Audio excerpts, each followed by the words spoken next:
Well,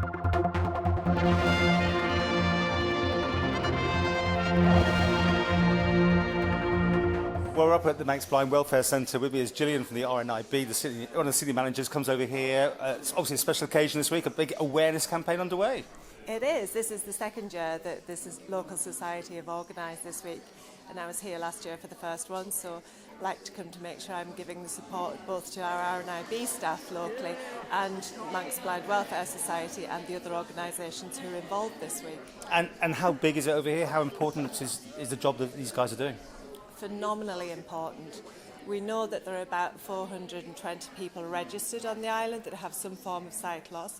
However, we know that that's a gross underestimate, and we reckon that there are about 12 to 1,500 people on the island with sight loss who actually don't know about the services that are available to them. So this is a big, big opportunity to make sure people are aware of the support that's there. And there's never been a time with more gadgets and things to assist. I mean, you've got a whole table laid up over there with making bigger fonts and converting presumably type to audio and all sorts of things like that? Oh, it's amazing, the technology. I'm a bit of a Luddite myself, but absolutely love what the technology can do for people.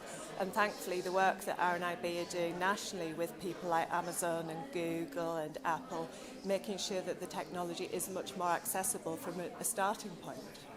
Now, I know this whole week's culminating in a big walk along the promenade. I know it's not directly involving you, but it's quite a big thing, isn't it, to involve sighted people to experience for themselves how you had to think differently when you're planning out the road surfaces and that sort of thing for people who can't see.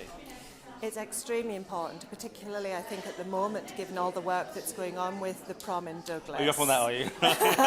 I'm aware of that, yes. And I know that RNIB, Manx Blind Welfare Society and others have been working both with the government on the island and all of the relevant departments to make sure that the prom, following all the redevelopment work, is still going to be accessible to people with sight loss. And it's phenomenally important because otherwise we would, by inadvertently making all these changes for the majority of people, be isolating the minority of people who do have sight loss. And of course the Minister was blindfolded only a few months ago and taken around. That changed his mind, apparently.